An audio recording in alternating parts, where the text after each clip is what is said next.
இந்த சித்தர்கள், ஞானிகள், நம்ம சாமி மாதிரியான இருக்கக்கூடிய தவயோகிகள் இந்த யுகங்கள் தாண்டி வாழக்கூடிய வாழ்க்கைன்னு சொல்லி ஒன்று. யுகங்கள் கடந்து, யுகங்கள் தாண்டி ஒருத்தர் எடுத்துட்டோம்னா அவர் இத்தனை யுகங்களாக வாழ்ந்தாருன்னு சொல்லி நம்ம அந்த ஒரு குறிப்பாக படிக்கும் பொழுது ஒரு 500 யுகம் வாழ்ந்திருக்காருன்னு சொல்லி தான் படிக்கிறோம். அப்போனா இப்போ அவர் வாழலையா அப்படின்னு சொல்லி ஒரு கொஸ்டின் வரும். ஏன்னா அந்த வார்த்தையாக வாசகமாக படிக்கும் பொழுது அந்த தத்துவம் அதை தான் வலியுறுத்துது, அதை தான் சொல்லுது. ஒரு பேச்சுக்கு இப்போ அகத்தியர் 1000 யுகங்களாக வாழ்ந்தார் அப்படின்னா அதுக்கு அடுத்து இப்போ இல்லைன்னு அர்த்தம். ஏன்னா வாழ்ந்திருக்கிறார்னா அதுக்கு அடுத்து இப்போ இல்லை அப்படின்னு தான் அர்த்தம். அப்போ ஏன் அது அப்படி குறிப்பிடப்படுகிறது? ஒன்று, நம்ம பார்க்கும் பொழுது எல்லாமே இந்த யுகங்கள் சார்ந்ததாகத்தான் பார்த்துக்கிட்டே இருக்கோம். இப்போ சாமியை நம்ம அப்படி சொல்ல முடியாது. ஏன்னா அவரை ப்ரெசன்ஸ்லேயே பார்த்துட்டோம்.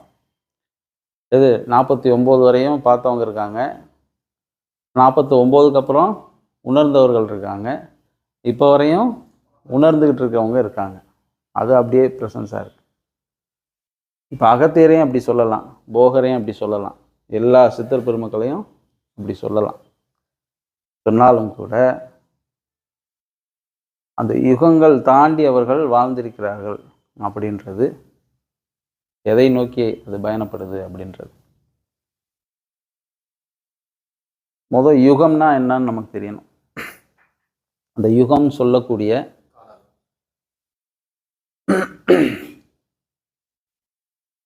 அது எப்படி சொல்றது, கால அளவுனா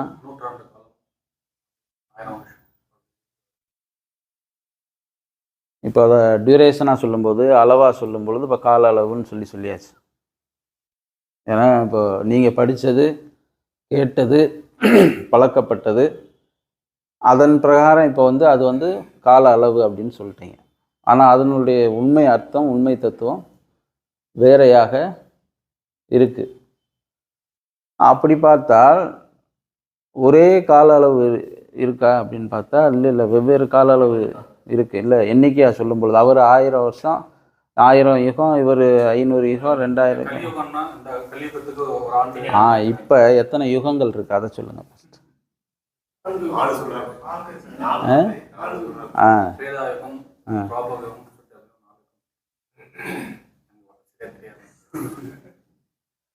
அதையும் தாண்டி நம்ம கருத்து போகும்போது மனிதன் அறிவு மொழி தான் இதெல்லாம் ஆராய்ச்சி. யுகம் என்பது முடிவற்ற ஒரு விஷயம். மறைதலும் தோன்றுதலும், மறைதலும் தோன்றியது என்பது நமக்கு தெரியாது.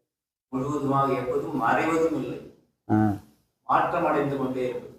சரி, ஐயா சொல்றது ஒரு வகையில் கரெக்டு. ஆனால் யுகம் என்பதற்கான ஒரு தனித்துவமான தத்துவம் உண்டு, அர்த்தம் உண்டு.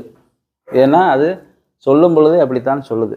இப்போ கிரேதா யுகம், திரேதா யுகம், துவாபர யுகம், கலி யுகம். இப்போ யுகங்கள் 4 இல்லையா? இப்போ இந்த கிரேதா, திரேதா, துவாபர, கலி, இந்த 4லையுமே யுகம் யுகம் யுகம் யுகம்னு வருது.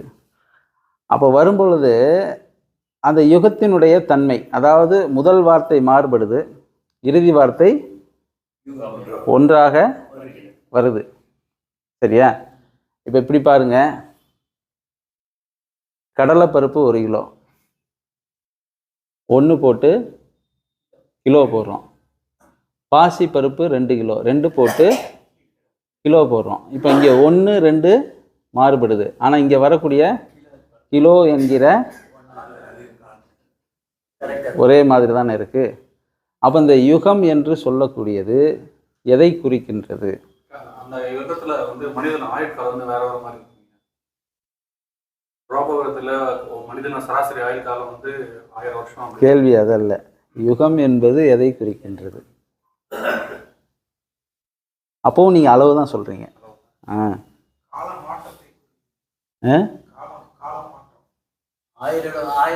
அதை எப்படி சொல்லலாம்? கரெக்டான பதில் எப்படி சொல்லலாம்?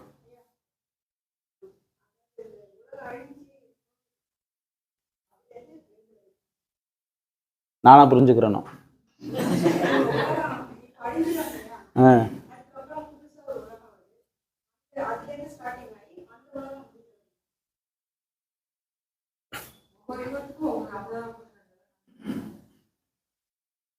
அப்படி போல அந்த யுகம்ன்ற தத்துவம், ஏன்னா எல்லாம் வித்தையோட சேர்ந்தது.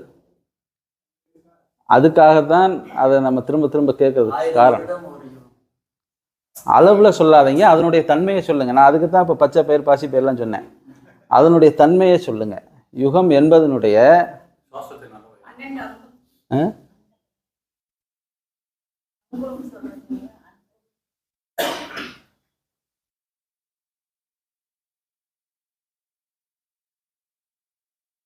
என்னங்க?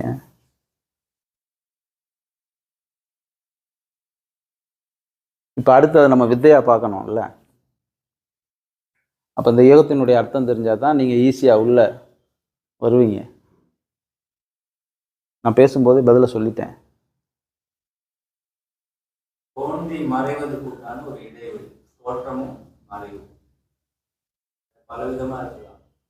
இலைமறை காயாவே சொல்றீங்க நீங்க. இலைமறை காயாவே சொல்றீங்க நீங்க. சொல்றீங்க இலைமறை தோற்றமும் இல்லை, முடிவும் இல்லை. அந்த ஒரு காலகட்டத்தை வச்சு நம்ம யுகம் அப்படின்னு சொல்லி அந்த சொன்னீங்கல்ல யுகம், அதனுடைய பொருள். அது மொழி அறிவு போன நம்ம ஒரு கால அளவு இருக்கிறோம். ஆண்டு கால அளவுன்னு வரும்பொழுது அது எண்ணிக்கையில் வருது இல்லை? எண்ணிக்கையில் வருது. கால அளவுன்னு வரும்பொழுது அது எண்ணிக்கையில் வருது. சரியா? நான் அதுக்கு தான் இந்த கடலைப்பருப்பு கிலோ அர்த்தம் உங்களுக்கு நான் சொன்னேன். அதுதான் 4 யுகம் சொல்லி சொல்கிறோம்ல. அப்போ இந்த முதல் வார்த்தைகள் மாறுபடுது, கடைசியில் எல்லாமே ஒன்றாக வருகிறது. அப்படின்னா அந்த யுகம்ன்றது எதை குறிக்கக்கூடியதை நான் பதில சொல்லிட்டேன். நான் யாரும் எடுத்துக்கல, மிஸ் பண்ணிட்டீங்க. யுகம் என்பது தன்மை என்று பொருள், நிலைப்பாடு என்று பொருள். இதுதான் யுகத்தினுடைய அர்த்தம். கிரேதா யுகம், கிரேதா யுகம்னா அதனுடைய தன்மை. திரேதா யுகம் அதனுடைய தன்மை. துவாபர யுகம் அதனுடைய தன்மை, நிலைப்பாடு. கலியுகம் அதனுடைய தன்மை, நிலைப்பாடு. இப்போ 4 யுகங்கள். சரியா? சரி, ஓகே. 4 யுகங்கள். நமஸ்காரம். உட்காருங்க உட்காருங்க. 4 யுகங்கள். சரி, இப்போ இவங்க பல யுகங்களாக வாழ்ந்தோம்னு சொல்றாங்க இல்லையா? அது எந்த யுகம்?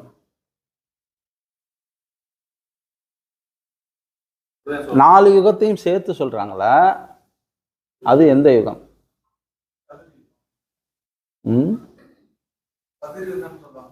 அதான் 4ஐயும் சேர்த்து சொல்றாங்களான்னு கேட்கிறேன்.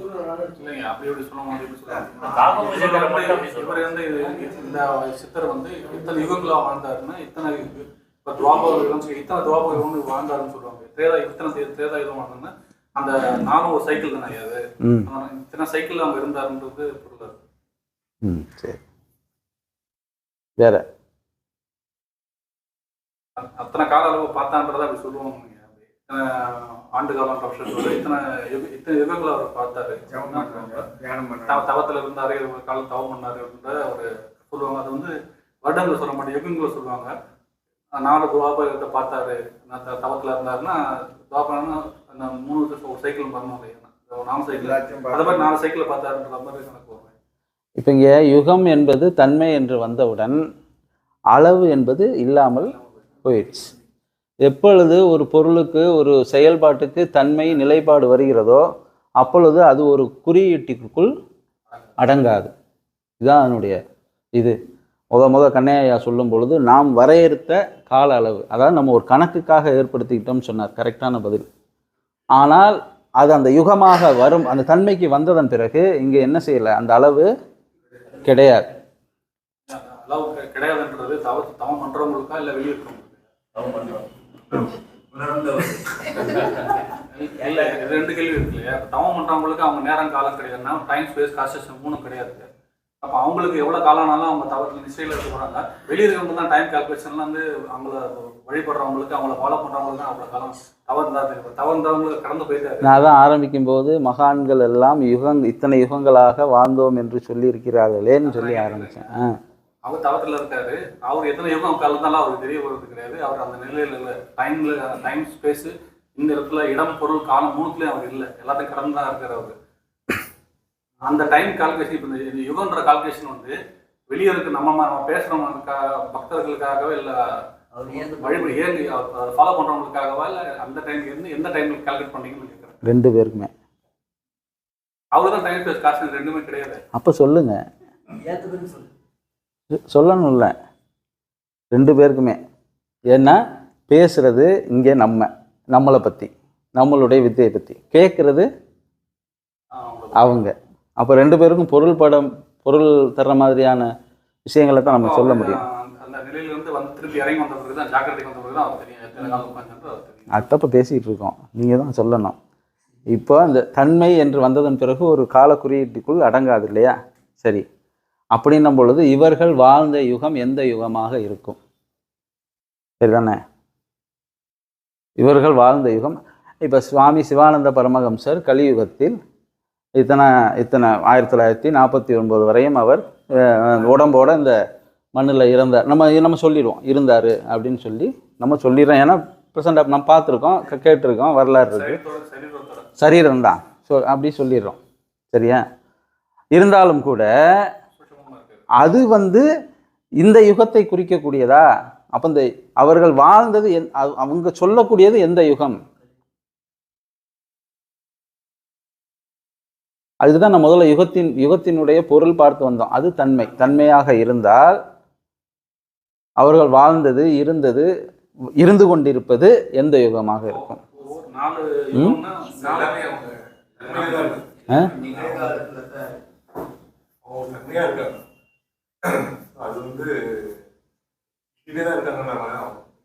சரி, இப்போ யுகத்தினுடைய பொருள் பார்த்தோமா? தன்மைன்னு பார்த்துட்டோம். அப்போ அதுக்கு முன்னாடி உள்ள வார்த்தையினுடைய பொருள் தெரியணும்ல நமக்கு. ஒவ்வொரு காலத்துக்கு ஒரு தன்மை உண்டு இல்லையா? அப்போ மக்கள் எப்படி இருந்தாங்க, என்ன எண்ணங்களோட இருந்தாங்க, அவங்களுடைய பாசிட்டிவிட்டியில் அதிகமாகவும் நெகட்டிவிட்டியே இல்லாமலும் வாழ்ந்தாங்கன்னு சொல்லுவாங்க. 2வது தன்மையில் கொஞ்சம் நெகட்டிவிட்டியும் அதிகம் பாசிட்டிவிட்டி இருந்தாங்க. அதே மாதிரி கொஞ்சம் கூட கலியுகத்தில் நெகட்டிவிட்டி தான் அதிகமாக இருக்கும், பாசிட்டிவிட்டி ரொம்ப கம்மியாக இருக்குன்றது அந்த ரேஷியோ இருக்கும். அந்த ரேஷியோ தெரியாதுல எனக்கு. அந்த 4 யுகங்களுக்கும் மாறுபடுது இல்லையா? இப்போ ஒரே நிமிஷம். இப்போ இந்த காலத்தில் நல்லவங்க இருக்காங்களா இல்லையா? இருக்காங்கல்ல. அப்போ வந்து கிரேதா யுகத்தினுடைய அந்த தன்மை உடையவர்கள் இருக்காங்களா? சரி, அப்புறம் திரேதா யுகம் கொஞ்சம் நல்லதும் கொண்டதும் இருக்காங்களா இல்லையா? சரி, அடுத்து துவாபர யுகம் சமமான நிலையில் இருக்கிறவங்க இருக்காங்களா இல்லையா? சரி, இப்போ கலியுகம் இப்போ இது என்னவா இருக்குது? ஏன்னா இப்போ எல்லாத்துலேயும் அதுதானே சொல்லிட்டு வந்தோம், அதுதானே பார்த்துட்டு வந்தோம், நம்ம இப்போ இல்லையா? அதுதானே பார்த்துட்டு வரோம். என்னதான் வித்தியாசப்பட்டாலும் அதுதான் நம்ம தன்மையாகவே அதை பார்க்குறோம் இல்லையா? அப்போ என்ன இங்கே வித்தியாசப்படுது? 4 யுகங்களுக்கும் என்ன வித்தியாசம்? இப்போ இங்கே என்ன வருதுன்னா, அப்போ இவர்கள் சொன்ன யுகம் என்பது எது? இருக்கிறதே 4 யுகம். அப்போ நாங்கள் யுகங்களோடு இருக்கிறோம்னா அது அப்புறம் இப்போ யுகத்துக்கு முன்னாடி இருக்கக்கூடிய திரேதா யுகம், துவாபர யுகம், கலியுகம். யுகம் என்பது தன்மை பொருள் பார்த்தாச்சு. இப்போ முன்னாடி இருக்க 4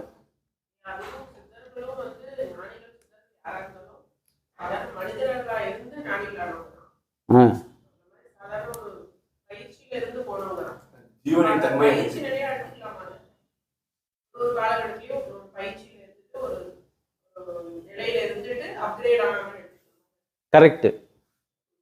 சொன்ன பதில் கரெக்ட். அதை அப்படியே டீட்டெயிலாக சொல்லுங்க. அந்த காலகட்டத்தில் கரெக்ட். மனதோடையும் குணங்களோடையும் இருக்கிற மாதிரி வெளி உலக உலக வாழ்க்கையில இருக்கிறதா அது எந்த யுகம் சொல்லி சொல்லுங்க. கலியுகம் எடுத்துக்கலாம்.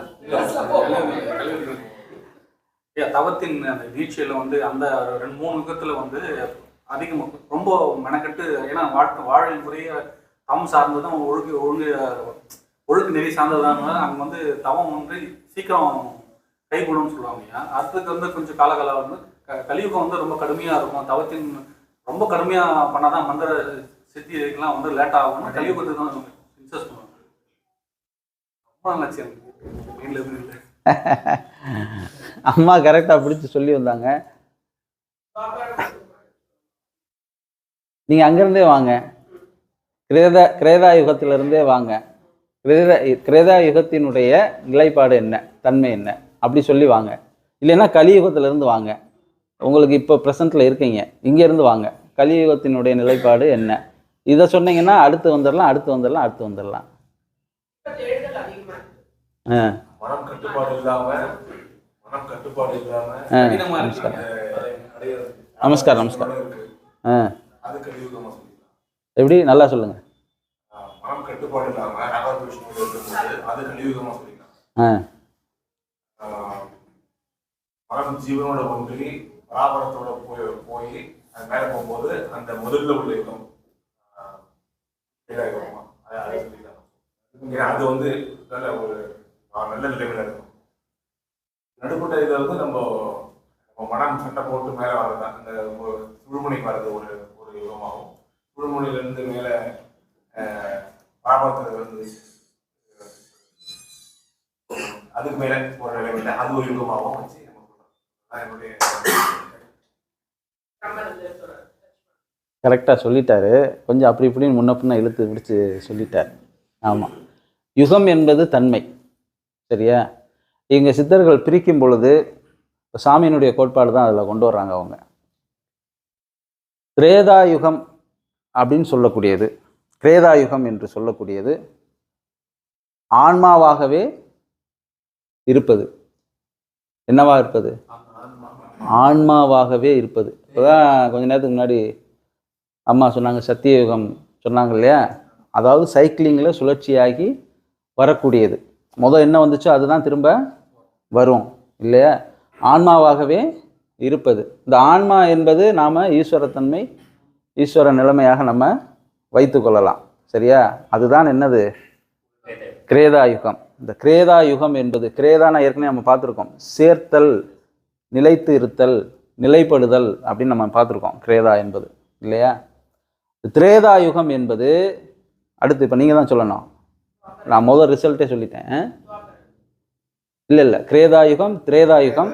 திரேதா யுகம் என்பது இப்போ அங்கே சொல்லியாச்சுல, அது என்னவா இருக்குன்னு. அப்போ இங்கே நீங்கள் சொல்லணும். ஜீவன் அது ஆன்மாவா இருக்கிறது, பிறப்பெடுக்கிறது சலனமாயிக்கல. ஜீவன் மட்டுமா வருது? ஜீவனும் மனமுமாக இருக்கக்கூடியது, ரெண்டுமே வருது. ஜீவனும் மனமுமாக இருக்கக்கூடியது. சாமி சொல்லும்பொழுது என்ன சொல்றாரு? ஜீவசக்தியான வாயுன்னு சேர்த்து தான் சொல்றாரு. தனியா எங்கேயும் வாயுன்னு சொல்லலை. எல்லா இடங்கள்லையும் அவர் என்ன சொல்றாரு? ஜீவசக்தியான வாயு.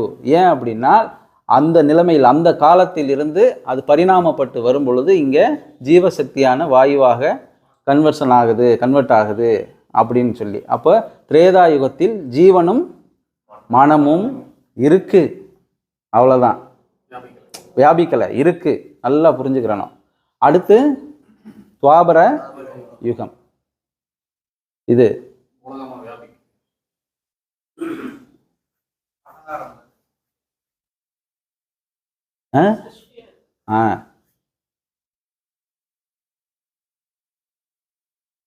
துவாபர யுகம்.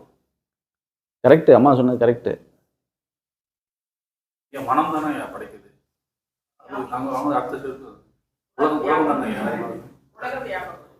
உலக வியாபகம். கரெக்டு. எப்படி? அது சரி, நீங்க கருவியா சொல்ல பார்த்து கேட்கறது அது இப்போ ஏற்கனவே இருக்கே, நம்ம இருக்கிறத வச்சு தான் உள்ளே பேசிகிட்டு இருக்கோம். நம்ம பாட்டை வச்சு தான் நம்ம பேசிகிட்டு இருக்கோம். அகங்காரம் உலகம். அதான் அம்மா சொல்லிட்டாங்க, உலகம் வியாபித்தல், அகங்காரம் எல்லாம் சொல்லிட்டாங்க. எப்படி? ஏன்னா இங்கே ஆன்மா, ஜீவன், மனம், அடுத்து துவாபர யுகம். இப்போ அது எப்படின்னு பார்த்தோம்ல, ஆன்மா, ஆன்மாவிலிருந்து ஜீவன் மனம், இப்போ ஜீவன் மனம், ஜீவன் மனதிலிருந்து துவாபர யுகம் என்பதில் எப்படி அது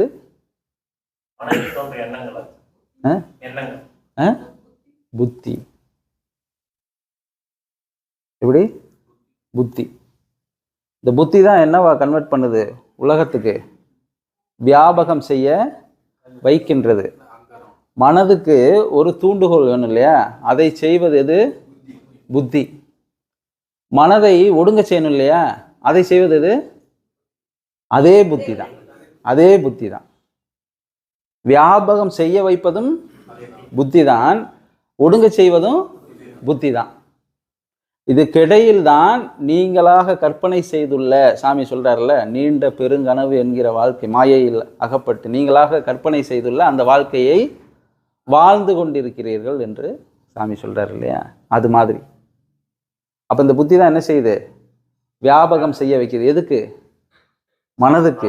மனதுக்கு கொடுத்து வியாபகம் செய்ய வைக்குது. நமஸ்காரம், உட்காருங்க சுரேஷ். வியாபகம் செய்ய வைக்குது. அந்த புத்தியினுடைய உணர்வை தான் சாமி என்னன்னு சொல்றாரு? ஜாக்கிரதைன்னு சொல்றாரு. இந்த புத்தியினுடைய உணர்வு என்னன்னு சொல்றாரு? ஜாக்கிரதைன்னு சொல்றாரு. நல்லா கேட்டுக்குங்க. அந்த உணர்வு இல்லாத நிலையில் இருக்கக்கூடிய புத்தி உங்களை எங்க அனுப்பிடுது? தூக்கத்துக்கு. சரி, ரைட், ஓகே, அது பயிற்சியில் சொல்லிட்டீங்க. மாயைக்கு, உலக மாயைக்கு அனுப்பிடுது இல்லையா? அகங்காரம் சொல்லலாம் அனுப்பிடுது. இப்போ இந்த ஜாக்கிரதையோடு கூடிய உணர்வோடு இருக்கக்கூடிய புத்தி உங்களை எங்கே கூட்டி வந்துடுது? மனதின் ஒடுக்கத்துக்கு கூட்டிகிட்டு வந்துடுது. இது துவாபர யுகத்தில் நடக்கக்கூடிய, அங்கேருந்து கன்வர்ஷன் ஆகி நடக்கக்கூடியது. இது என்ன அடுத்து நான் புரிகிற மாதிரி சொல்கிறேன். இப்போ கலியுகம். இப்போ என்ன ஆகிப்போச்சு? நல்லா தெளிஞ்சிருந்த குட்டையில் எதை தூக்கி போட்டோம்? கல்லை தூக்கி போட்டோம். உள்ளே கிடக்கிறோம் இல்லையா? அதுதான் கலியுகம். சரியா? இது இப்போ பேசிட்டோமா? அப்படியே வித்தைக்கு வாங்க. அப்படியே உள்ள வந்துருங்க வித்தைக்கு. என்ன யாருமே வரல? வாங்க, கலியுகத்துல இருந்து கூட வாங்க.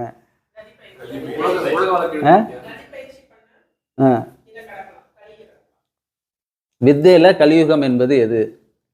அப்படி வாங்க.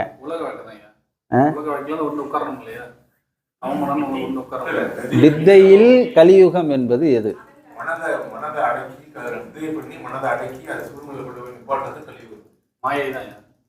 வித்தை செய்யறீங்கல்ல, மனசு வேலை செய்யாம இருக்கா? செய்யுது. ஏன் செய்யுது?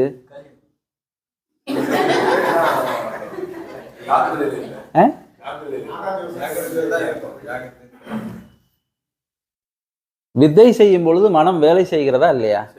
செய்யுது. ஏன் செய்யுது?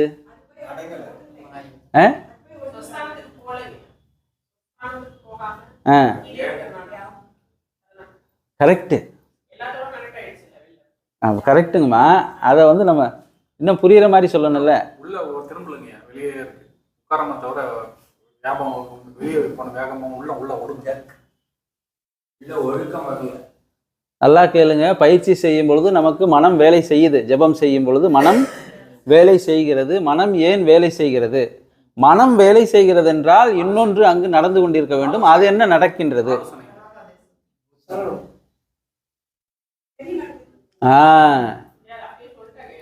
எப்போ சொன்னீங்க?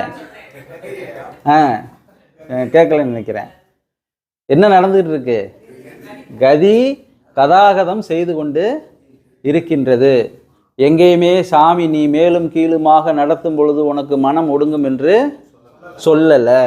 நல்லா கவனிச்சுக்கணும். ஆமாம், எந்த இடத்துலையும் அவர் கதி கதாகதிக்கும் பொழுது, அதாவது மேலும் கீழுமாக நடத்தும் பொழுது உனக்கு மனம் வேலை செய்யாது, ஒடுங்கும் என்று சாமி சொல்லலை. அப்ப இது என்ன யுகமாக இருக்கு? கலியுகமாக இருக்கு. சரியா? இப்போ அடுத்து ரிவர்ஸில் தானே வரான். துவாபர யுகம். துவாபர யுகம். நீங்க புறத்துல பார்த்துட்டு வாங்க. துவாபர யுகம் அங்க என்ன நம்ம பார்த்தோம், இங்க என்ன நம்ம சொல்ல போறோம்? போயிடுறோம். கரெக்டு. அடுத்து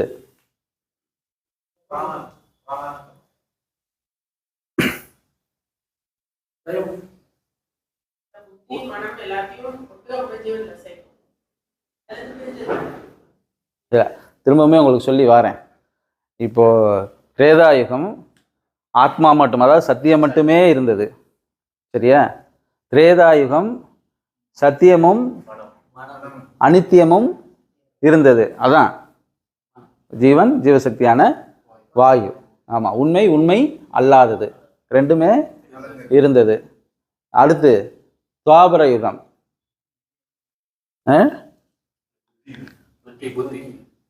வியாபித்து இருந்தது இல்லையா? அங்க வியாபிக்கலை, வியாபித்து இருந்தது. கலியுகம் எல்லாம் சேர்ந்து இருந்தது. பார்த்துட்டோம். இப்போ ரிவர்ஸில் கலியுகம் பார்த்துட்டோம். கதாகதித்தல் இருப்பதனால், மனம் வேலை செய்வதனால் அது கலியுகமாக எப்பொழுதுமே நமக்கு இருந்து கொண்டே இருக்கக்கூடிய ஒன்று. இப்போ கலியுகத்துக்கு மேலே போனால் துவாபர யுகம் அது என்னவா இருக்கு, எப்படி இருக்கு? நான் இப்போ சொல்லித்தான் சொல்லி வாரேன். நான்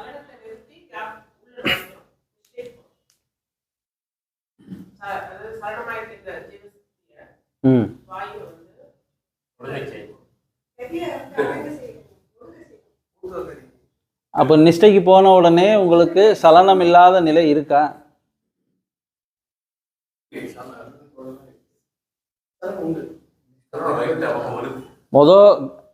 கதி நடத்தும் பொழுது மனம் வேலை செய்கிறதா இல்லையான்னும் பொழுது டக்குன்னு சொன்னீங்க வேலை செய்கிறதுன்னு சொன்னீங்க. சரியான பதில். சரி, இப்போ நிஷ்டைக்கு போயிட்டோம். நிஷ்டை போனவுடன் உங்களுக்கு சலனம் இல்லாத நிலை ஏற்படுகிறதா இல்லையா? ஏற்படுது. ஏன்?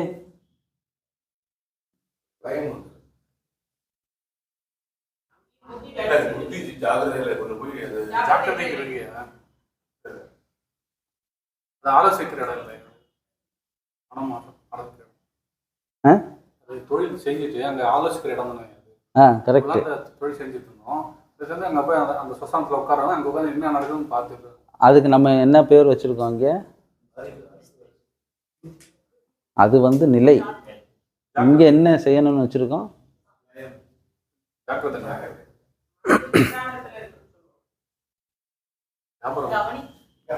கவனம்.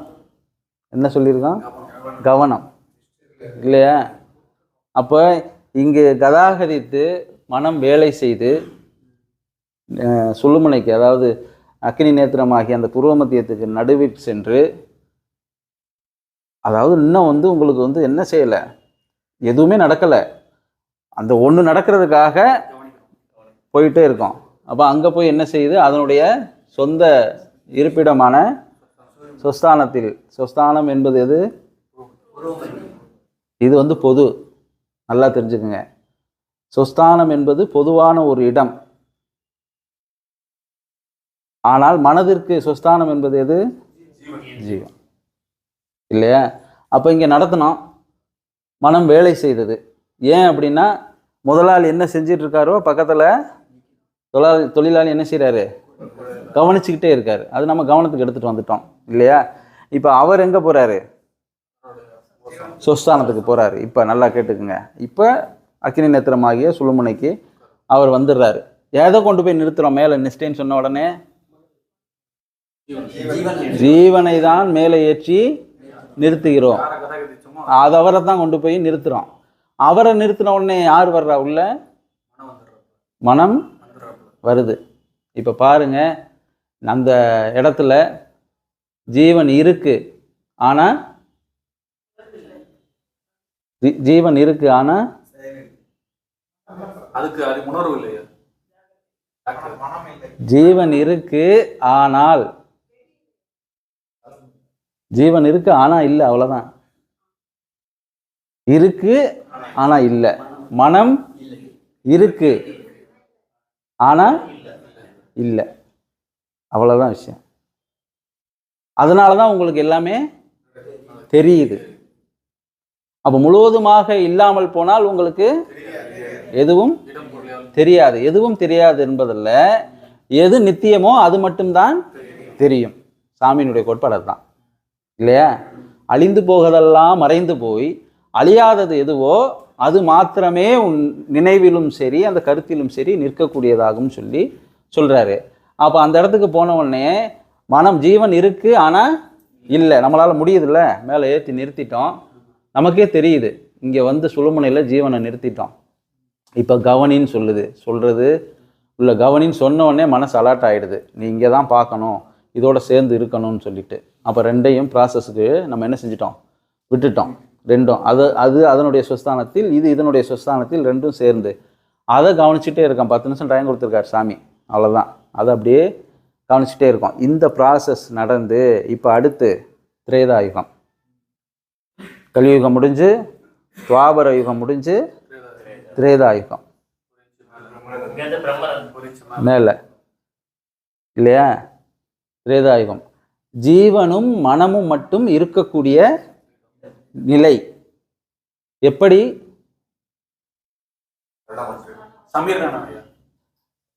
அது தனி வேலைப்பாடு. இது சலனம் இல்லாமல் ஜாக்கிரதையோடு இருக்கக்கூடிய இடம். ஜீவனும் மனமும் மட்டும் இருக்கக்கூடியது. அங்கே ரெண்டுமே என்ன செய்யுது? இருக்கு. ஆமாம், எதோடு இருக்கு? உணர்வோடு இருக்கு, ஜாக்கிரதையோடு இருக்கு. புரியுதா? இப்போ திரேதாயுகம், இப்போ கிரேதாயுகம். கிரேதாயுகம்ன்றது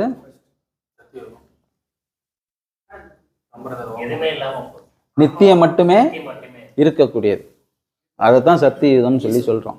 ஈஸ்வர தன்மை, நிலைமை இல்லையா? இப்போ சொல்லுங்க, இந்த மகான்களும் ஞானிகளும் நாங்கள் யுகங்கள் யுகங்களாக கடந்து யுகங்களை தாண்டி நாங்கள் வாழ்ந்து கொண்டிருக்கிறோம் என்று சொன்னார்களே, அது இப்பொழுது அது எந்த யுகம், எந்த தத்துவத்தின் அடிப்படையில் அதை சொன்னார்கள்? ஏன்னா இங்கே நிறைய பேர் என்ன வாசித்துக்கிட்டு இருக்கோம் அப்படின்னா, 500 யுகங்களாக இருந்தார், 1000 யுகங்களாக இருந்தார் அப்படின்னால் அங்கே அர்த்தம் மாறுபடுகிறது. சரி, அப்பொழுது யுகத்தினுடைய பொருளும் இந்த அதற்கு முன்னதாக இருக்கக்கூடிய அந்த துவாபரம், கிரேதாலாம் அதனுடைய அர்த்தங்கள் தெரிந்தால்தான் நாம் அந்த ஒரு மாயையில் போய் என்ன செய்ய மாட்டோம், சிக்க மாட்டோம். ஏன்னா அதுவே நகர விடாமல் செஞ்சிருது. இல்லையா? அப்போ அவர்கள் யுகங்கள் யுகங்கள் தாண்டி வாழ்வதற்கு சாத்தியமா இல்லையா? அப்போ நம்ம கலியுகத்திலேயாவது இல்லை? அப்போ நீங்கள் டெய்லி என்ன செய்றீங்க? அது பண்ணுறீங்க. கலியுகம், ஆமாம் ஆமாம் போகணும். ஆமாம், ஒரு யுகத்தை முடித்தாலே கலியுகத்தை முடித்தாலே போதுமானது இல்லையா? யுகம் என்பது தன்மை. அதை தான் சாமி அழகா சொல்கிறாரு, ஈஸ்வர தன்மையில் நிலைத்திருந்து சொல்லி சொல்கிறார். ஆனந்த மத்தனாய் நீ ஆக வேண்டும் என்றால் ஈஸ்வர தன்மையில் நிலைத்திருந்து. அங்கே தன்மைன்னு போட்டார், யுகம்னு போடலை. ஈஸ்வர யுகத்தில் நிலைத்திருந்து. அங்கே குழப்பணும்னு அவர் நினைக்கல. வேணா ஏற்கனவே எல்லாம் குழப்பிட்டு போயிட்டாங்க, நீ நம்மளும் அதெல்லாம் போட்டு சொல்லக்கூடாதுன்னு சொல்லி அவர் தன்மை நிலைன்னு 2 வார்த்தை சொல்லிட்டார். ஈஸ்வர நிலை, ஈஸ்வர தன்மை, அதில் நிலைத்திருந்து ஆனந்தமத்தனாய் ஆகுதல்னு சொல்லிட்டார். இப்போ இந்த 4 யுகங்கள் 3 யுகங்களை நீங்கள் கடந்து போகணும் இல்லையா?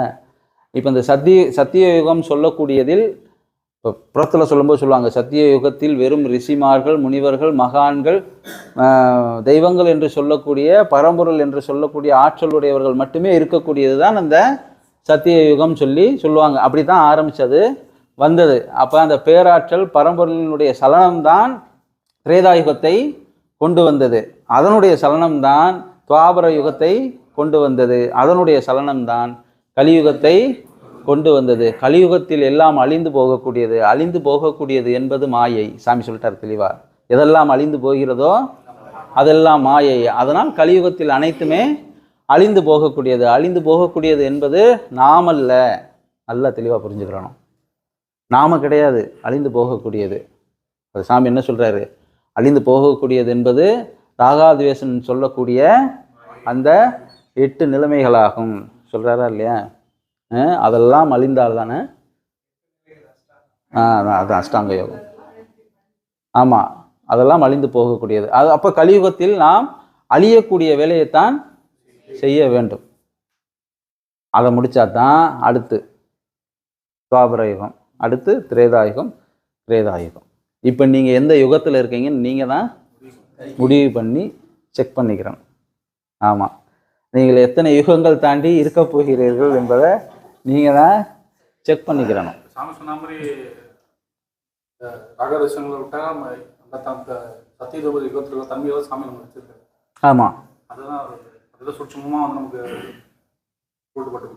ஆமாம், ஆனால் மற்றவர்களை விட மிக எளிமையாக சாமி சொல்லியிருக்கார். மிக எளிமையாக அங்கங்கே ட்ராக் மாற்றி மாற்றி மாற்றி பாயிண்ட் கொடுத்து எங்கெல்லாம் நீங்கள் ஸ்ட்ரகிள் ஆகிற. ஆமாம், புரியுதுன்னா அவர் கவனிக்கிறாருன்னு அர்த்தம். இப்போ இங்கே உண்மை என்ன தெரியுமா? சும்மா அப்படியே ஆட்டு மந்த கூட்டத்துக்கு வித்தையை கொடுத்து அப்படியே போய் மேய்ஞ்சுக்கங்கன்னு சொல்லி விடுற மார்க்கமாக அவர் வச்சுக்கல.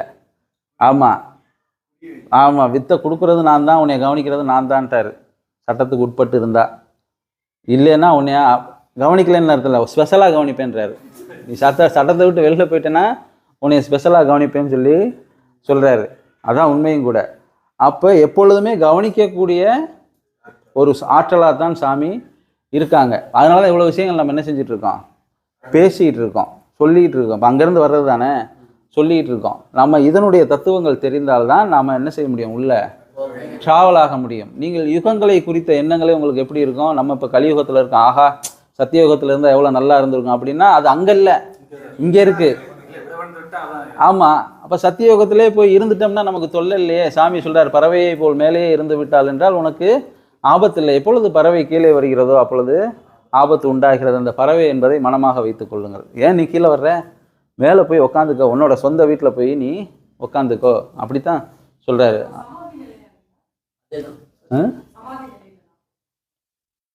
சமாதி நிலை என்பது வேற, எல்லாவற்றையும் தெரிந்து கொள்வது என்பது வேற, தெரிந்து சமாதி ஆவது என்பது வேற, சமாதி கிடைப்பது என்பது வேற, சமாதி தருவது என்பது வேற. எல்லாத்துக்கும் வித்தியாசம் இருக்கு. ஆமா, நீங்க சமைச்சு சாப்பிட்றீங்களா, நான் சமைச்சதை சாப்பிட்றீங்களா, இவ்வளவுதான் வித்தியாசம். அவ்வளவுதான், சிம்பிளா புரிஞ்சுக்கிறேன்னா இங்க அதுதான். உங்களுக்கு கற்றுக் கொடுத்துருக்காரு, நீங்க சமைச்சு நீங்க சாப்பிடணும். சாப்பிடணும். சாமி அதுக்கு ஒரு அர்த்தம் சொல்றாரு இல்லையா? சாப்பிட்டு போட்ட இலையை நாய் வந்து நக்கி நல்லா அழகான பழமொழி சொல்றாரு இல்லையா? அது மாதிரி இருக்கக்கூடாது.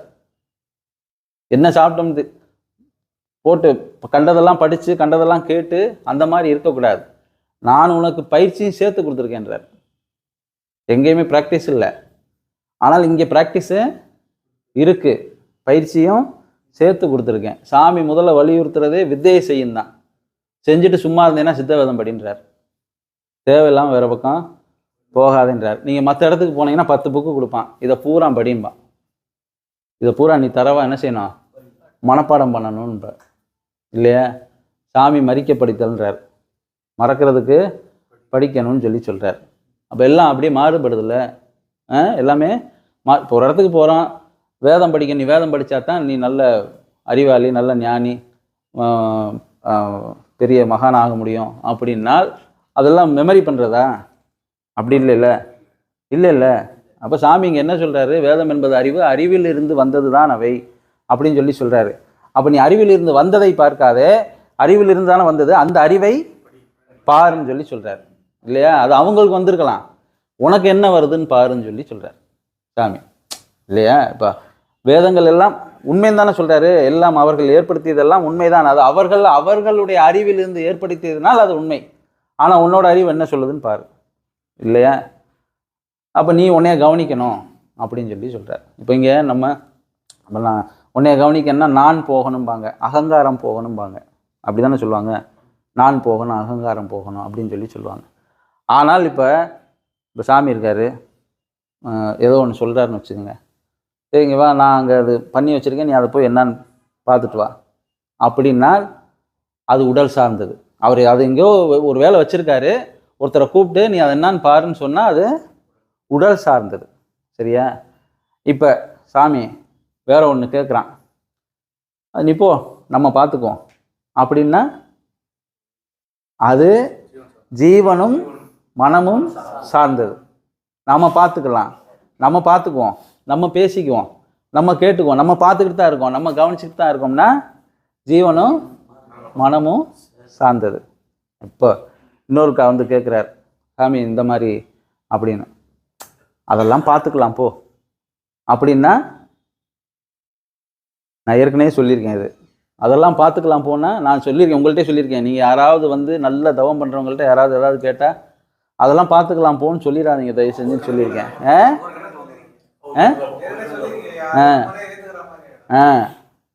பார்த்துக்கலாம் போ என்றால் அது நேரடி கணக்கில் வந்துடும். இறை ஆற்றல் பரம்பொருள் அந்த சக்தியோட அது என்ன செஞ்சிடும், சேர்ந்துடும். இத்தனை வித்தியாசங்கள் இருக்குது ஒரு நடவடிக்கையில், ஞானியினுடைய நடவடிக்கையில் அவர்கள் சொல்லக்கூடிய அந்த நான் என்கிற வார்த்தைக்கெல்லாம் இத்தனை வித்தியாசங்கள் இருக்குது. அதெல்லாம் நமக்கு இப்போ தானே படித்து வாரோம் இல்லையா? அப்போ சாமி அப்படியெல்லாம் பேசியிருக்காங்க, பழகிருக்காங்க. அதை தான் சத்திய பிரமாணம் கூட நான் என்று ஆரம்பிக்காமல் நாம் என்று ஆரம்பித்திருக்கிறார் என்று நம்ம இங்கே வித்தை கொடுக்கும்போது சொல்கிறோம் இல்லையா? அவர்கள் நான் என்று ஆரம்பிக்கவில்லை, நாம் என்று ஆரம்பிச்சிருக்காருன்னு சொல்லி சொல்கிறோம் இல்லையா? ஏன்னா ஜீவனும் மனதும், நீ தப்பு செய்ய போகிற, இது தப்புன்னு சொல்லுது எது? மனதினுடைய சாட்சியாக இருக்கக்கூடிய ஜீவன் மனசுக்கு சொல்லுது, இவ்வாறு இது தப்பு, நீ இதை செய்யாத அப்படின்னு சொல்லுது. திரும்ப இது மனம் என்ன சொல்லுது? பரவாயில்ல, அது அப்படித்தான் சொல்லுவார், நீ செய்யி அப்படின்னு சொல்லும். இப்போ அதை நம்ம செய்கிறோம் இல்லையா? இப்போ இங்கே 2 பேர் ஆயிடுச்சுல. இப்போ மறுபடியும் என்ன சொல்கிறோம் நம்ம? உன் மனசாட்சியை தொட்டு சொல்லு, நீ செஞ்சது தப்பா ரைட்டா. மனசை தொட்டெல்லாம் சொல்கிறது இல்லை, இங்கே மனசாட்சியை தொட்டு சொல்லு அப்படின்னு என்ன அர்த்தம்? மனதிற்கு எது சாட்சியாக இருந்ததோ உன்னுடைய ஜீவன் அங்கே இருந்து நீ சொல்லு, இது தப்பா ரைட்டான்னா அப்போ நமக்கு உறுத்த ஆரம்பிச்சிடும் உள்ள, இது தப்பு தான். அப்போ இன்னொருத்தர் கேட்பார், ஏன் செஞ்ச? அப்போவே தெரிஞ்சது, நான் செய்யாமல் இருந்திருக்கணும், ஆனால் செஞ்சிட்டேன் அப்படின்னு சொல்லி அதைத்தான் நாம் என்று சொல்கிறார் சாமி இல்லையா? அது அறிவுறுத்தும், நீ கேட்க மாட்ட செய்வ. அப்போ ஒரு வகையில் அதுவும் உடன்பட்டதாக ஆகிவிடுகிறது. ஏனென்றால் ஜீவன் என்பது அங்கே ஈஸ்வரத்தன்மையிலிருந்து சலனப்பட்டு வந்த ஒன்று தான் இல்லையா? எப்படியோ கனெக்ட் ஆகுதுல்ல இல்லையா? அது இருந்தால் தானே வேலை செய்ய முடியுது இல்லையா? அவஸ்தை என்பது ஆன்மாவுக்கு கிடையாது, ஆனால் உடம்புக்கு உண்டு. ஒரு பிணத்தை அடித்தால் வலிக்காது இல்லையா? இப்போ உங்களை அடித்தா வலிக்கும். அப்போ என்ன வித்தியாசம் அதில்? இல்லை இல்லையா? பிணத்திற்கு ஜீவன் கிடையாது, நமக்கு ஜீவன் இருக்கு. ஆனால் வலி வேதனை அனுபவிச்சது உடம்பு. எதன் மூலமாக? ஜீவனின் மூலமாக தான் வலி வேதனையை அனுபவித்தது. அதனால தான் கர்ம வினையை நீ தான் அனுபவிக்கணும்னு சொன்னது காரணம். சரியா?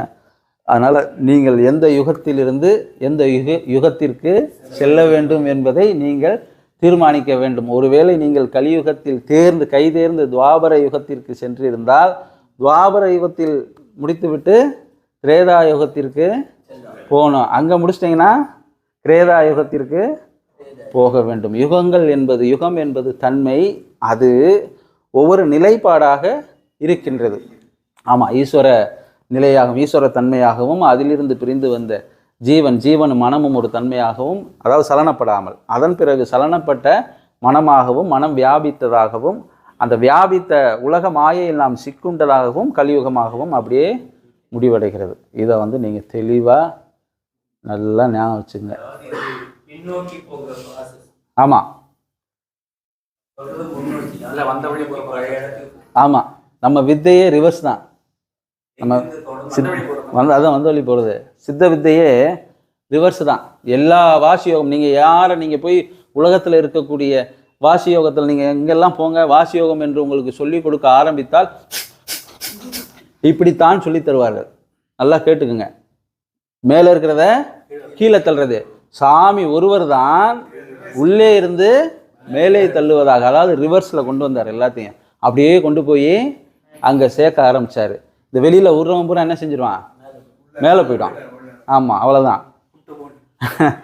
இல்லையா? அதனால் நம்ம வித்தைக்கு இருக்கக்கூடிய அந்த ஒரு சிறப்பு தன்மை எதுக்குமே கிடையவே கிடையாது.